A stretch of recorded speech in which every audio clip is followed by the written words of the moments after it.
형민 씨가 병원 문을 닫은 지 2달이 지났습니다. 아이고, 이런 분위기를 보아니 내내 집에서 술이나 푸며 지낸 모양입니다. 형민 씨 계속 이렇게 살다가 폐인이라도 되는 건 아닌지 걱정이 되는데요. 형민아! 아유, 진짜. 아니, 왜 허구날 이러고 있어? 얼른 사우나 가서 때 빼고 이발 싹싹 광내고 와. 다 끝났어. 다 끝장났다고. 다시 시작하면 되지. 다시 시작할 수 있는 방법이란 게 뭡니까? 선봐. 재작년에 사별했는데 5층짜리 빌딩이 뗀다. 됐어요. 내가 무슨 지금 선볼 처지예요. 병원 망했어도 넌 의사야. 네가 꿀릴 게 지금 뭐가 있어? 아, 의사 타이틀 가지고 돈 많은 여성과 재혼에 재기하라는 거였군요. 착해 보이긴 하네. 그럼 돈 많은 게 착한 거지. 과연 재혼이 형민 씨에게 통화줄이 돼줄까요? 난데 우리 양 대표가 성빈계인데.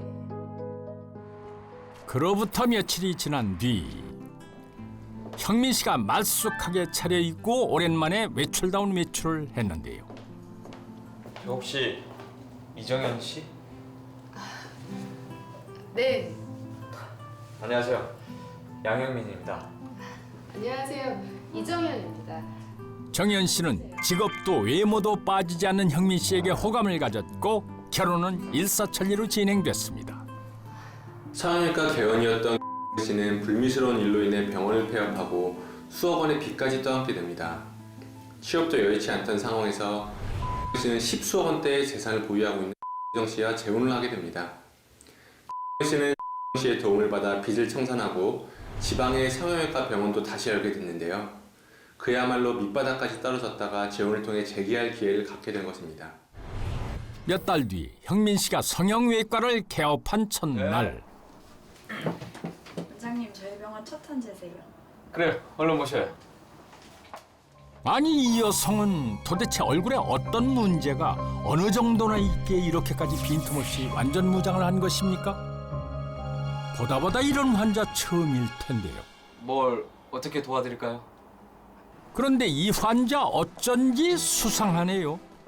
초상집도 아닌데 흰색 국화꽃을 잔뜩 들고 오질 않나. 그러잖아, 이제 얼굴 좀 봅시다. 어쩐지 나치기인데? 아, 이 여성 몇 달 전에 형민 씨를 독하게 저주했던 그 영선 씨 아닙니까? 끝을 보겠다더니 괜한 말이 아니었군요. 꼭꼭 숨으면 내가 못 찾아낼 줄 알았어? 형민 씨의 행방을 집요하게 추적했나 본데요. 왜 그랬던 걸까요? 무슨 일이야? 그런데 바로 그 시간 하필이면 형민 씨 아내 정연 씨가 찾아왔네요. 간호사가 자리를 잠깐 비운 사이에 곧바로 진료실로 향하는 정연 씨. 여보, 병원 차려줬더니 첫날부터 이게 뭡니까? 여보. 부인이 바뀌었네. 뭐 하는 거야? 누구야? 환자야, 환자. 아니, 여기가 정신병원도 아니고 나보고 환자라고 하면 부인이 믿겠어? 사모님, 제가 누구냐면요. 아, 미쳤어? 정감사! 아무래도 영선 씨가 폭탄을 쥐고 있나 본데요. 이 인간이요! 정감사! 여자 빨리 끌어내! 아이고, 새파랗게 젊은 여성과 진료실에서 이게 무슨 추태입니까? 결혼하자마자 못 볼 걸 봤으니 정연 씨 실망이 이만저만 아니겠는데요. 그날 밤 형민 씨는 정연 씨의 꺼림칙하고 불쾌한 마음을 풀어줄 수 있을까요? 잠깐 만났던 앤데 별 사이는 아니었고 그나마 끝난 사이야. 그럼 이 동네에서 개업한 건 어떻게 알고 찾아와? 그니까 나도 미치겠어. 보통 또라이가 아니야. 당신도 봤잖아. 정리한 거 맞지? 아, 남편 말을 한 번은 믿어주려나 봅니다. 내 말 믿어요. 다 정리된 사이라고 주장하는 형민 씨. 더 이상 정연 씨에게 신경 쓸 일이 안 생겨야 할 텐데요. 그런데 며칠 후 영선 씨가 이번엔 정연 씨의 집에까지 찾아왔습니다. 문 열어줄 때까지 집요하게 버티는 영선 씨. 이거 뭐 스토커가 따로 없네요. 자꾸 왜 이러시는 거예요, 정말? 당신 남편에 대해 어디까지 알아요? 나 데크한테 더 이상 들을 얘기 없어요. 당신은 완전히 속은 거야. 아니, 이게 무슨 소리입니까? 양형민 그 인간이 형민 씨에 대한 얘기를 듣고 정연 씨는 충격에 사로잡히는데요. 무슨 얘기를 들은 걸까요? 그로부터 며칠이 지난 뒤 모처럼 형민 씨가 집으로 손님을 모시고 온 모양입니다. 장모님 배고프시죠? 정인이가 장모님 맛있는 거 해드린다고 준비하고 있어요. 형민 씨가 장모님을 마중 나가 모시고 온 건데요. 그런데 정연 씨가 그새 의식을 잃고 쓰러져 있었습니다. 장모님 119 좀 불러주세요. 빨리 119. 구급대원이 오기 전에 형민 씨가 급히 심폐소생술을 시작했습니다. 과연 정연 씨를 살려낼 수 있을까요? 외출에서 돌아온 씨는 씨가 의식을 잃고 쓰러져 있는 것을 발견했습니다. 마침 씨의 친정 식구가 현장에 같이 있어서 곧바로 119에 신고를 하도록 하고 씨가 119가 도착하기 전 심폐소생술을 실시해 씨는 극적으로 목숨을 구할 수 있었습니다. 아휴, 찬혜님 초상 칠 뻔했어. 정연아, 우리 영서방한테 잘해. 불행 중 다행으로 죽음의 문턱에서 살아 돌아온 정연 씨. 이 사람 심장이 약한 것 같아서 걱정이에요. 그런데 정연 씨 표정이 좀 착잡해 보이는데요. 뭐 말 못할 고민이라도 있나 봅니다. 그로부터 한 달이 지난 어느 날 형민 씨가 운동을 하고 돌아왔는데요. 엄마. 형민 씨의 어머니가 찾아왔네요. 근데 왜 안 들어가고 있습니까? 형민아. 아니 아무리 두드려도 대답이 없어. 그래요? 정연 씨가 분명 집에 있을 시간인데 안에서 한참 답이 없었다는군요. 정연 씨가 깜빡 잠이라도 든 걸까요? 여보. 소스라치게 놀란 형민 씨 모자. 집안에서 무슨 일이 벌어진 걸까요?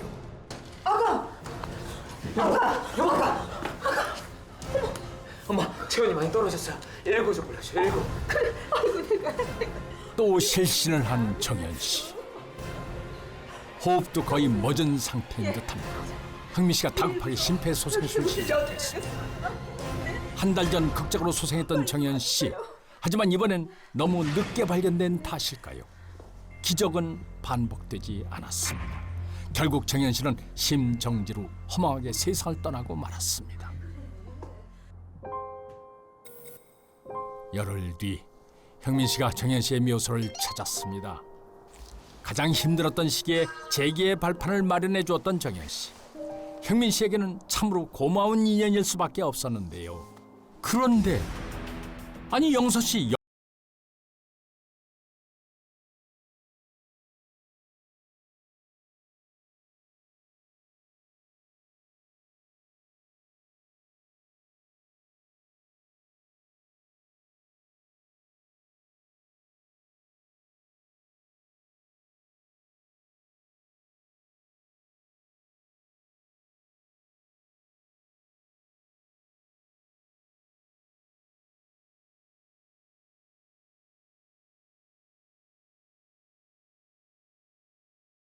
무시무시한 말들을 쏟아내는 영선 씨.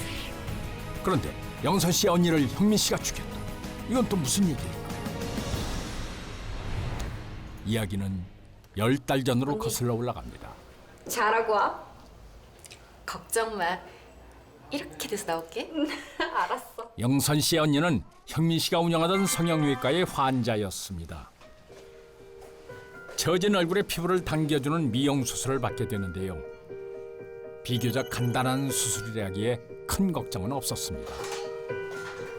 생사가 좌우되는 위험한 수술이 아니기에 수술실에서도 별다른 긴장감이 감돌지는 않았는데요. 그렇게 형민 씨의 수술 뒤에 오르게 된 영주 씨. 프로포폴 20ml, 케타민 35ml. 네? 케타민 25ml죠, 원장님. 아니 35ml. 그 마취가 확실히 돼야 되니까. 마취제 용량과 관련해 형민 씨의 지시에 이견의 여지가 있었을까요? 아무튼 형민 씨가 내린 지시대로 수면 마취제가 영주 씨에게 투여됐습니다. 그런데 잠시 후 영주 씨에게 쇼크가 왔습니다. 원장님 어떡해요? 에피네프린 빨리. 승합제가 투여되고 심폐소생술이 시작됐습니다.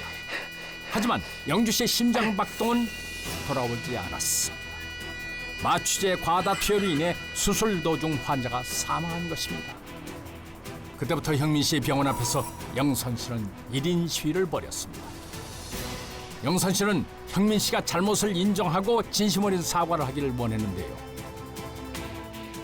하지만 형민 씨는 영선 씨의 요구를 받아주지 않았고 회피할 뿐이었습니다.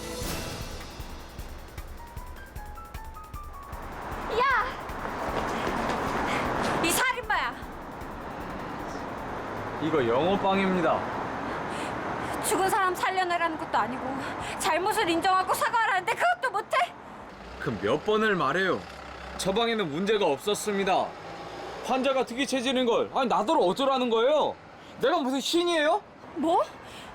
그게 사람 죽인 의사가 할 소리야? 그 일을 계기로 형민 씨가 사망 사고를 낸 사실이 널리 소문나게 됐고 이 때문에 병원에 환자가 끊겨 몇 달 뒤에는 형민 씨가 폐업까지 하게 됐던 것입니다. 놀랍게도 씨에게는 수술 중에 환자를 사망하게 만든 전력이 있었는데요. 그게 한 번이 아니었습니다. 5년간 2명이나 수면 마취제 과다 투여로 인해 사망에 이르게 한 것입니다. 2번이나 같은 일이 반복되는데도 씨는 업무상 과실치사죄로 각 1,000만 원의 벌금을 물었을 뿐이고 의사 면허는 아무런 제재 없이 그대로 유지됐습니다. 씨는 사망 사고를 내고 1년쯤 지나 재혼을 했고 다른 지역에서 성형외과를 다시 개업했는데요. 이게 또 엄청난 불행을 몰고 오게 됩니다. 난 이 동네 뜨고 싶다. 죽은 며느리 얼굴이 자꾸 떠올라서. 서울에 집 알아보세요. 집사랑 건물 상속 마무리 되는 대로 팔아서 이사 가요. 서울에 병원도 새로 낼 거예요. 그래, 어쩌겠냐. 산 사람은 살아야지. 죽은 사람만 가엾지요. 그나저나 누가 온 걸까요? 누구세요?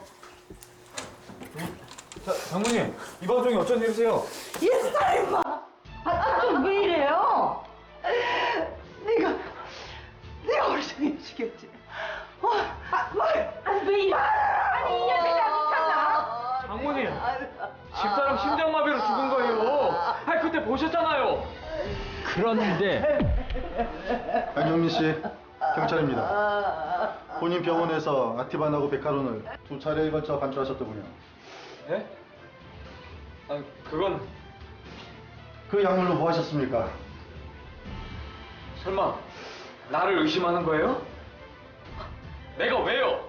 집사람하고 나 아무 문제 없었다고요. 거짓말해준다. 내가 모를 줄 알아. 다른 사람들은 몰라도 나는 알아. 네가 얼마나 우리 정연이를 괴롭혔는지 나는 알고 있다고 이놈아. 형민 씨가 생전에 정연 씨에게 남모르는 고통을 줬다. 대체 부부 사이에 어떤 일이 있었던 걸까요? 2달 전 영선 씨가 정연 씨를 찾아왔을 때로 가보겠습니다. 양형민, 그 인간이 우리 언니를 죽였어요. 정연 씨는 형민 씨가 환자를 2명이나 죽게 만들고도 이를 감쪽같이 숨겼다는 사실에 큰 충격을 받게 됩니다. 제발 사실이 아니기를 바란 마음으로 형민 씨를 만나러 온 정연 씨. 잠시만요. 그런데 정연 씨는 또다시 혼란스러운 상황에 직면하게 됩니다. 여보, 잘 만났네요. 나 이 사람 전처인데 우리의 양육비가 2달이나 밀려서요. 양육비가 얼만데요? 한 달에 800, 2달에 1600이에요. 내일까지 보내줘요? 이혼하면서 그에게 양육비를 약속해놓고 그 사실을 정연 씨에게는 숨겨왔던 겁니다. 형민 씨에게 거듭 실망한 정연 씨. 그렇게 결혼한 지 얼마 안 돼 부부간에 틈이 생기고 갈등이 시작됐는데요. 그러자 양형민은 놀랍게도 살인을 결심합니다. 우선 수면제를 준비했는데요.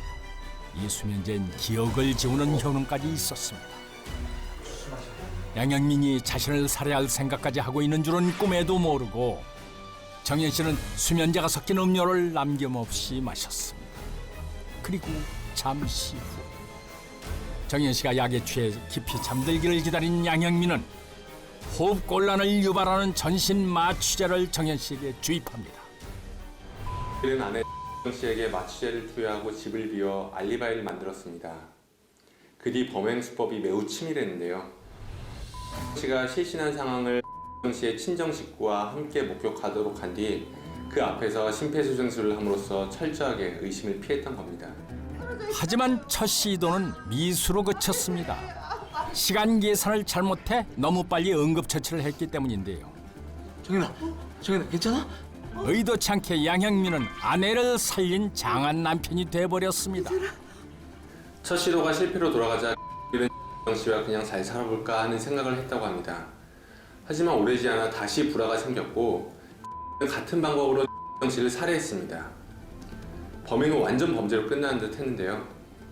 하지만 평소 심혈관 계통에 문제가 없어 씨가 2번이나 심정지를 일으켰다는 점에 의심을 가진 유족들은 수사기관에 사건을 의뢰했고 수사가 시작되자 범행을 자백했습니다. 재판부는 의학 지식을 살인의 도구로 이용했다는 점에서 비난받을 소지가 대단히 높다며 35년형을 선고했습니다. 형민아, 아니지, 아니라고 말해, 형민아. 아니지, 난 인간도 아니야. 어떻게 의사가 주사판으로 마누라를 죽여? 그것도 2번씩. 자, 나오세요. 자. 의학적 지식을 악용해 자신의 아내를 죽인 의사. 재능과 힘이 악인의 손에 쥐어질 때 그로 인해 얼마나 큰 비극이 초래할 수 있는지를 이 사건은 경고하고 있습니다. 아이고.